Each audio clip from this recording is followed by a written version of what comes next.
Good afternoon and welcome to Unit 6, which is going to be learning. We are skipping Unit 5 if you are at all keeping track. But we're going to talk about learning not so much in the everyday use that you use the word learning as then like you're trying to learn new math material or new psychology material, but really like how we learn different skills, different responses that we have. All right, so Unit 6 is going to be pretty long. It's worth almost like 10% of your grade or your AP test. So we're going to look at a couple different things. How do we learn? Something called classical conditioning, operant conditioning, and learning by observation. So there'll be separate notes for all of those. And today we'll be talking about classical conditioning. Okay, so a lot of vocab in this unit. We're going to learn about some important psychologists. Make sure you make note of their names. And we will be trying some of these things in class. So let's first talk about how do we learn. Basic skills and higher order or memorizing things. So learning, habituation, associated learning, classical, operant, observational. These are all vocab. And I know I talked about some of this with you guys, but I've been putting in the little blurbs or text overlays with definitions on them because I would just like you to listen to the definitions first and listen to me talk about them, and then you can add the definition later. I think that when you are trying to just write down what's on the screen, you're not listening to me like you're probably doing right now. You're writing this down and you're not listening. So I'm going to talk about the vocab and kind of try and make it in context, and then the text overlay will come later so you can learn the vocab words. So the act of learning itself is actually defined as a relatively permanent change in an organism due to an experience in its environment. So relatively permanent change due to experience.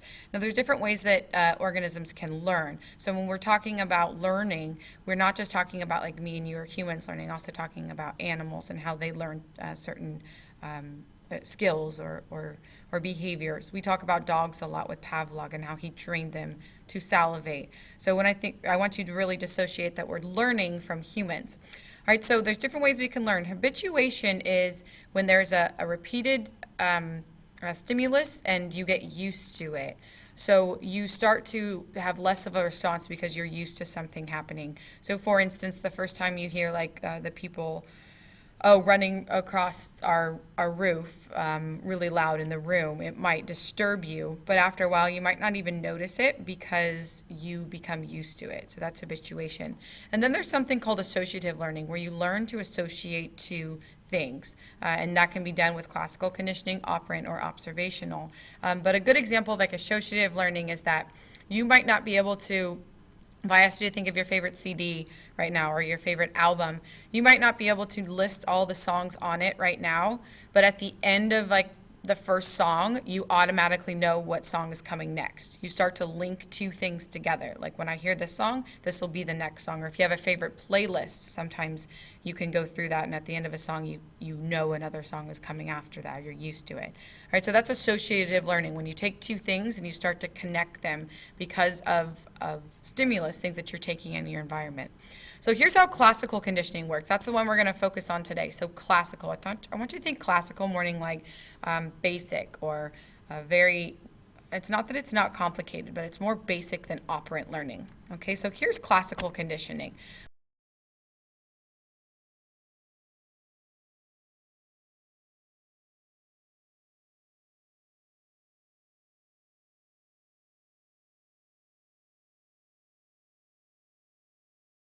We're going to talk about two related events, so right, associating two events. In this case, the first event is going to be lightning. That's going to be the stimulus, right, the thing that sets off a reaction in your body. And then the second stimulus that usually comes with lightning is thunder. So stimulus 1 plus stimulus 2. Now what happens in classical conditioning is that after you hear thunder, you're used to like wincing or covering your ears or like waiting for it. So after a while, your body learns, or you learn, that after you see lightning, you would automatically wince anticipating thunder. All right, so your response is to wince or to kind of like shudder because you know it's coming. That's classical conditioning. You learned that after lightning, thunder comes. Right? That's something in your environment. This would be like a natural occurrence. So let's talk about an animal example of operant conditioning. I'm sorry, of of operant conditioning. I said that wrong. So this is going to be classical conditioning, and now we're going to talk about operant. So operant is when an animal or something does something right. So they balance a ball. They get food because they balance a ball. And so they strengthens the behavior. So it makes the animal more likely or less likely to do something. So that's operant, is training animals or people to be more likely or less likely to do something. Right? In this case, it's just a conditioned response to my environment. And in this case, I am going to strengthen or weaken a response. That's operant. All right? So classical conditioning. Classical conditioning, our famous psychologist for classical conditioning is going to be Pavlov and Watson, right? So I think we already talked about Watson with Watson and Skinner. Pavlov's going to be these are behaviorists, right? So they're the ones that thought that all behaviors are learned from your environment, right? That everything that goes on around you, the person that you are, is because of the environment that surrounds you. So that's behaviorism, things that surround you. So Pavlov and Watson thought that you could learn or classical condition an animal to do most anything. Pavlov, we'll talk about him and his dogs, but he really used this experimental procedure. He was hard scientist. He wanted to have be replicable, so be able to be produced anywhere. He had a set procedure, things that he was going to measure, right? And when we look at his experiment, you'll kind of see how it's kind of a classic science experiment. So we're going to put some vocab in here, but you need to know not only the vocab, but also like the US, RS, CS, and CR that's associated with this experiment. So what Pavlov's experiment was trying to do is he was trying to see that after he rang a bell or created a sound, and then put out food, and he could get the dog to salivate without even seeing the food, right? So he's trying to classically condition the dog to hear a bell and then salivate, all right, or create saliva because they know food is coming, all right? So first we have something called an unconditioned stimulus, meaning like you are not conditioned to associate that with anything. So this could just be a ringing bell. Right, so an unconditioned, it means nothing. There's a light that goes off, but you don't know why. And then unconditioned response, meaning that you are not conditioned to respond in any certain way. Then you have something called a conditioned stimulus and conditioned response, meaning that I've trained you that when the bell rings, you are going to start writing. You don't. You're always talking. But that could be a conditioned stimulus, and your response when you hear the bell would be to start writing. So if it was a really conditioned response, that means wherever you are when you heard the bell go off for class, you would start writing. All right, so unconditioned, meaning that that's kind of natural. Condition is what you're trying to get them to learn. And you do that by providing a stimulus of some sort, whether it's a sound, whether it's a light, something that is are you putting there to associate with the response. So here's the example, right? So write those down, have them written down, but now let's work on applying them. So here's my dog. So go back here. So the US is an unconditioned stimulus. You might just want to write that down to the side and then keep that in mind. So my unconditioned stimulus is food in the mouth, all right? My unconditioned response is to salivate. So the dog salivates. This is before conditioning. So when they have food in their mouth, they salivate, right? That's the response. Now here's my neutral stimulus. I ring a tone or a bell. There's nothing associated with it right now. And so the dog doesn't know why you're ringing a bell. There's no salivation or no saliva produced, right? So this is before conditioning. So these are all my US. Unconditioned stimulus, unconditioned response. Then during conditioning, so I'm trying to teach the dog this, there's a neutral stimulus, which is the bell, paired with the food. So that happens at the same time. I hear the bell, I get food. And the unconditioned response is still salivating or saliva filling the mouth.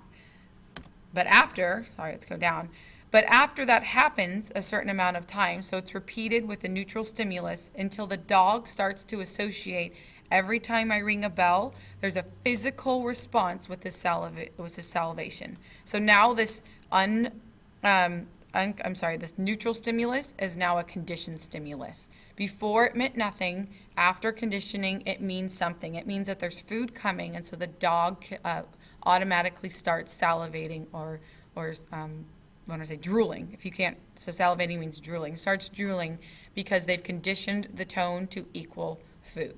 Okay, so the neutral stimulation alone and now produces a conditioned response. So therefore, it is now a conditioned stimulus. So that's the definition of a conditioned stimulus, is it has to elicit a conditioned response. It is no longer neutral anymore, it's conditioned. Here's another one. So you're like, okay, I don't have dogs. I have no idea what you're talking about. Let's talk about kissing. Kissing teenagers early in the morning. It's gross. All right, so an unconditioned stimulus would be a kiss. All right, so there is the stimulus, the kiss.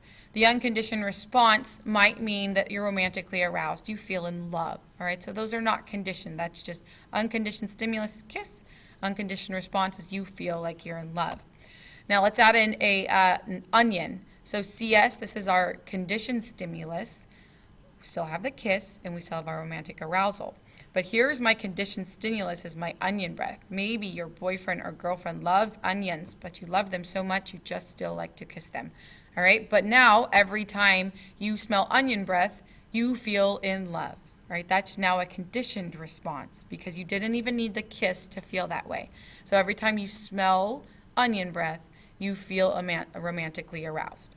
All right, so I want you to think, so this is only a conditioned response because you had a response to this conditioned stimulus, which is the onion breath. All right, so there's an example of you and your everyday kissing lives. All right, so let's talk about what happens after we do learn something. So acquisition, here, hold on a second. Okay, so the process of acquisition is when you're actually going through pairing that conditioned stimulus with the unconditioned stimulus, all right? So you're putting the two together until it's a learned behavior, meaning that I drool even though the food isn't there. All right, so look at this chart here. You have time, so this is time increasing this way, and this is the strength of my conditioned response. So remember the strength, the conditioned response that we were talking about is drooling, right? So as time goes by, I get a stronger response, right? So as time goes by this way or increases, I get a stronger response, so more drooling after more time. Now, higher order conditioning, this is kind of interesting. This is when you have two unconditioned stimuluses or stimuli associated with something. So, for instance, the dog, every time he sees the light come on, he knows that the bell is going to ring and therefore starts to drool. So he's actually taking two stimuli, the light coming on, and then that triggers that the sound is going to go off and he's going to get food. So that's higher order conditioning. You actually have two things that are associated with or eliciting a response. Okay? Now, extinction is when we start to, during the period where, so the conditioned stimulus, like ringing the bell, and the unconditioned stimulus put together, that's my acquisition stage, right? Then I take away the unconditioned stimulus where it's just the condition. So this would like just be the onion or just be the bell. And after time, without that unconditioned stimulus, something called extinction starts to occur. So I don't get as much response. So it's like kind of like learning it's unlearned. I need to constantly have that both together to keep a strong strength of the CR or the conditioned response. So after time, when I have just my conditioned stimulus, the learning goes away or it becomes extinct. All right, so you can think of like extinction as like it's running out. So spontaneous recovery, though, is randomly, though, if there's a pause in learning, there's spontaneous recovery of CR. So your conditioned response will come back, and then, like if you bring it back once, and then after time, it will extinguish or go away again. That's spontaneous recovery. Is in the presence of the conditioned response, it comes back or elicits a conditioned response again. Okay, so generalization with Pavlov's experiment. So generalizations, what they noticed with Pavlov's dogs is that generally dogs would start to associate any tone that was similar to the one that they were getting food for with getting food. So it's when you generalize that like all things are going to elicit that response. So any tone you would generalize. This is a little cartoon that got cut off. It says, "I don't care if she's a tape dispenser, Mom, I still love her," because this looks like a snail. It's very funny. So generalization is when one learned stimulus, like the bell, is kind of generalized to all things. This can be bad as well. You might associate like all teachers with pain and suffering, right? Because one teacher caused you pain and suffering, you think that all teachers will. So you learn from a teacher that learning is just, or school is going to be awful. And when you generalize that to everyone, that's a generalized response. All right, over here, this is an interesting little chart. This is looking at the drops of saliva. So as you increase the drops of saliva, right, the dog is salivating more. All right, and this says the strongest response from areas nearest the thigh. This is the part of the body stimulated. So the hind paw, the pelvis area. So if a dog like flips over on its back and you scratch like its stomach area, shoulder and front paw. You're looking at the part of the body that's stimulated when how much saliva is produced. So it tends to be that the most saliva is produced when the dogs are stimulated in the pelvic area or the thigh pelvic area, right? And you can take your own conclusions away from that little chart. All right. Okay. Discrimination. This is when, or the opposite of generalization, is when you do start to be able to discriminate one thing from the other. So in Pavlov's dog's experiment, you can say that they were able to distinguish or discriminate between the tones. They knew that when someone rang the doorbell, that they weren't getting food, because after a period of time, they realized when the doorbell rang, they didn't get food. All right, so they're able to discriminate or tell the difference between different stimuli. So being able to discriminate one teacher from the other, or not generalize. So discrimination is kind of the opposite of generalize. Okay. All right. In our next notes, we'll talk about the extension of Pavlov's dogs and some interesting things like learned helplessness. Write down all the questions you have. This is difficult because you have that CR, UR, CS, CR kind of acronyms I was throwing out a lot. And it's probably best to listen to a couple times, and we'll talk about some more examples in class. See you later.